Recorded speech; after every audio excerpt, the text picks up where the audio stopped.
आज की कहानी सुनकर आप दंग रह जाएंगे। कहानी शुरू होने से पहले अगर आप हमारे चैनल को सब्सक्राइब नहीं किया है तो जल्दी से चैनल को सब्सक्राइब कर लें।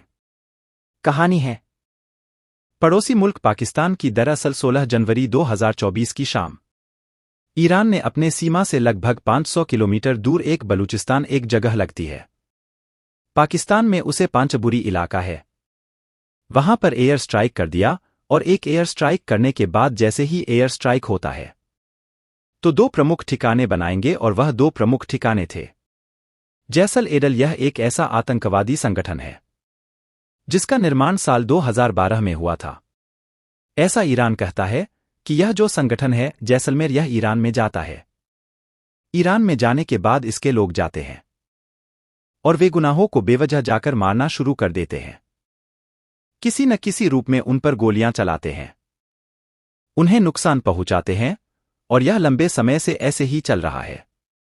इस बात को लेकर ईरान ने कई बार पाकिस्तान से बातचीत की और बातचीत करने के बाद इस मसले का, इस मुद्दे का हल निकालने की कोशिश की, लेकिन पाकिस्तान की तरफ से कोई बहुत बड़ी रूप में कार्रवाई तो हुई नहीं, और ऐसे ही मिली जुली बातें होती चली जाती हैं।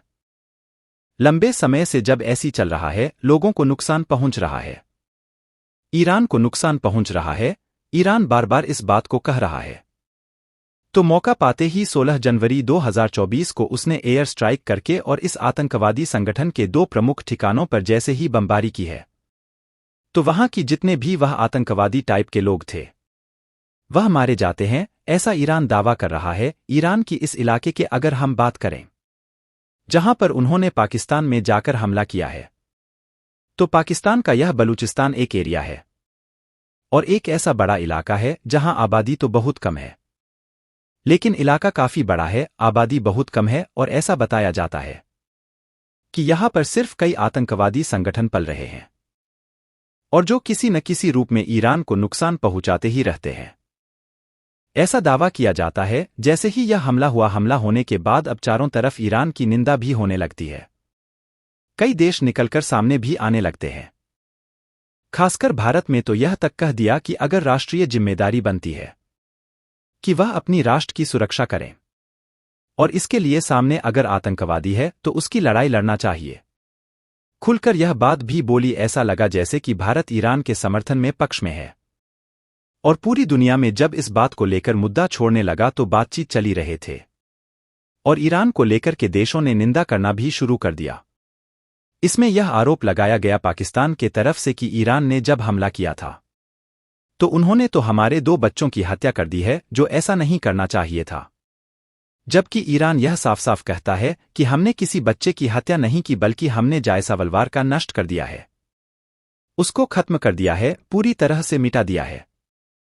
और जब यह बात आती है, इधर इस तरह की बातें चल रही थी और इधर दूसरा पाकिस्तान चुपके से अपनी तैयारी में जुड़ जाता है, क्योंकि उसे जवाब देना था। इससे पहले शायद इसने कभी इस तरह का काम किया नहीं है, लेकिन पहली बार 18 जनवरी 2024 के सुबह 4:50 के आसपास ईरान का जो सरहद है, उसके सरहद के पास में सिस्तान एक जगह लगती है जो बलूचिस्तान में है, तो उस पर इसने मिसाइल से हमला किया। और जैसे ही मिसाइल से हमला किया तो उसने कहा कि देखो, यह सरवान शहर के एकदम बिल्कुल करीब होता है।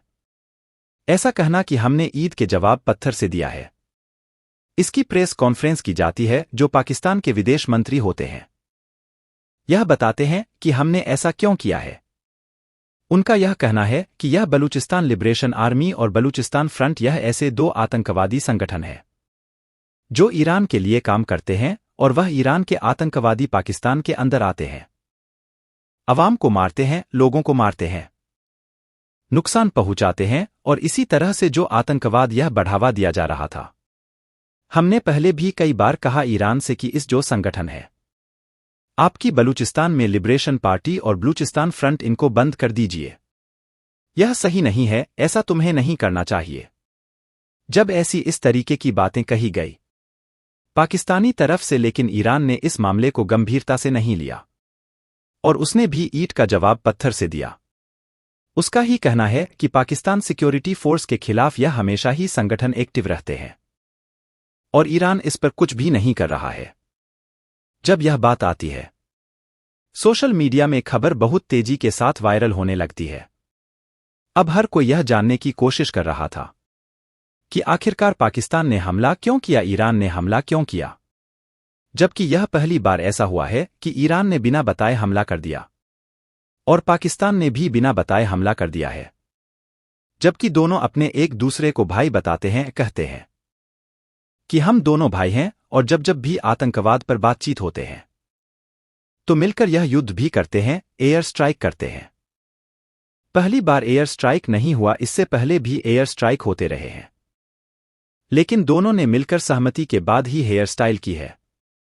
लेकिन इस तरह से चुपके से बिना बताए जिस तरह से एयर स्ट्राइक किया गया है, पहले ईरान ने फिर पाकिस्तान ने, तो उस हिसाब से ऐसा लगने लगा कि जैसे क्या अब आने वाले वक्त में शायद युद्ध की स्थिति न पैदा हो जाए, क्योंकि पाकिस्तान की विदेश मंत्री साफ साफ में उल्लेख करते हैं, हमारे राष्ट्र को किसी भी तरह की कोई दिक्कत परेशानी आती है तो हम किसी भी हद तक जाएंगे, किसी को हम छोड़ेंगे नहीं। अब जैसे इन्होंने एयर स्ट्राइक किया था 18 जनवरी 2024 को, तो ईरान की तरफ से फैसला है। ईरान तरफ से एक बात निकल के सामने कि इन्होंने हमारे 9 लोगों को मार दिया है, जिसमें 4 बच्चे हैं और 5 महिलाएं हैं। इन्होंने बेगुनाहों की हत्याएं की हैं। इस तरह से एयर स्ट्राइक करके, और जैसे यह बात पूरी दुनिया में फैलती है, अब लोग जो दुनिया वाले हैं, जो अलग अलग मुल्क हैं, वह यह समझ नहीं पा रहे हैं कि आखिरकार किसकी बात कही जाए, पाकिस्तान की बात कही जाए या फिर ईरान की बात कही जाए, क्योंकि ईरान भी दावा कर रहा है कि यह मेरे यहां पर जाकर भी हमला करते हैं, उनके यहां आतंकवाद पल रहा है। पाकिस्तान भी यह दावा करता है कि उनके यहां पर आतंकवाद पल रहा है और वह मेरे लोगों को नुकसान पहुंचते हैं, मुझे परेशान करते हैं। लेकिन इसी बीच में हमने कुछ इसमें जानने की कोशिश की, इसके अंदर जाने की कोशिश की, झांकने की कोशिश की कि आखिरकार चल क्या रहा है। तो पता है कि पिछले दिनों यानी कि 15 दिसंबर 2023 को पाकिस्तान के चुनाव आयोग है, इसने एक घोषणा की थी कि आने वाली 8 फरवरी 2024 को यहां पर 16वीं नेशनल असेंबली के चुनाव होने हैं, और इसके लिए जो अलग अलग पार्टियां हैं, जो पूरे देश लेवल पर काम करते हैं, तो वह अपना चुनावी तैयारी में जुड़ जाते हैं, और सभी की कोशिश यह है कि वह ज्यादा से ज्यादा अपने सांसद जीते हैं, और जीतने के बाद असेंबली में पहुंचे और वह सरकार बनाए। इसके लिए वह अपने अपने तरीके से कोशिश कर रहे थे। इसने पिछली बार जो सरकार बनती है वह सरकार बनती है पीटीआई यानी कि पाकिस्तान तहरीक इंसाफ, जो कि इमरान खान के पार्टी होती है। लेकिन पता तो है ही आपको कि वहां पर सेना की बात ज्यादा चलती है, इसलिए इमरान खान का तख्ता पलट करने के बाद और उन्होंने अपने हिसाब से सरकार तय कर दी है। लेकिन इस बार यह भी बताया जाता है नवाज शरीफ की जो पार्टी है पीएमएल यानी कि पाकिस्तान मुस्लिम लीग, और जो यह पार्टी है, इस बार इसका भी दबदबा बहुत शानदार है, बहुत अच्छा है। और बिलावल भुट्टो की जो पार्टी है पाकिस्तान पीपुल्स पार्टी, इस बार वह भी थोड़ी मजबूत स्थिति में, लेकिन तीनों ही पार्टी मजबूत स्थिति में, इसलिए जो पाकिस्तान की जनरल है आसीन, तो उनका यह उनकी कोशिश रहती है कि इस बार इमरान खान की पार्टी मैदान में ना आ जाए। इसलिए उन्होंने ईंट के जवाब पत्थर से देने की बात की, जब पाकिस्तान की मीडिया ने जाकर आवाम से बातचीत करने की कोशिश की कि ईरान ने जिस तरह से उन पर हेयर स्टाइल किया है, और जवाब में जो इसका जवाब दिया गया है, तो इसके बारे में आप क्या कहना चाहते हैं। तो पूरे पाकिस्तान में इस बात को लेकर खुशी जाहिर की जा रही है कि हमने ईद के जवाब पत्थर से दिया है, यानी कि अब उन्होंने अपने इस कार्यक्रम से ईद के जवाब पत्थर देने से कहीं ना कहीं पाकिस्तान की जो पूरी आवाम है उसको एक तरफ से मोड़ कर दिया है, और वह इमरान खान को इसका शायद फायदा नहीं मिल पाएगा। ईरान की तरफ से पाकिस्तान पर एयर स्ट्राइक किया गया है वह, और पाकिस्तान की तरफ से ईरान पर जो एयर स्ट्राइक किया गया है यह कहीं राजनीतिक हिस्सा तो नहीं है, क्योंकि आने वाले असेंबली के चुनाव में राजनीतिक लाभ लेने के लिए कहीं दोनों देशों ने आपस में कोई सहमति बनाकर पब्लिक का रुझान अपनी तरफ करने के लिए कोई चाल तो नहीं चलिए। यह तो एक अलग बात है, ऐसा हो भी सकता है, ऐसा नहीं भी हो सकता है। यदि ऐसा नहीं हुआ तो दोनों देशों के बीच युद्ध की स्थिति पैदा हो सकती है। यदि युद्ध की स्थिति पैदा होती है तो जिस तरह से ईरान ने आरोप लगाया है कि पाकिस्तान ने जो एयर स्ट्राइक किया है उसके 9 लोग मारे गए हैं, जो बेगुनाह थे, बेकसूर थे। और ईरान की तरफ से जब पाकिस्तान पर एयर स्ट्राइक किया जाता है तो पाकिस्तान ने आरोप लगाया कि उसके 2 बच्चों को बेवजह मारा गया है। यदि भविष्य में युद्ध होता है तो न जाने कितने ऐसे बेकसूर लोग मारे जाएंगे, जैसे सीरिया में हुआ है, जैसे क्या इजराइल में हुआ है।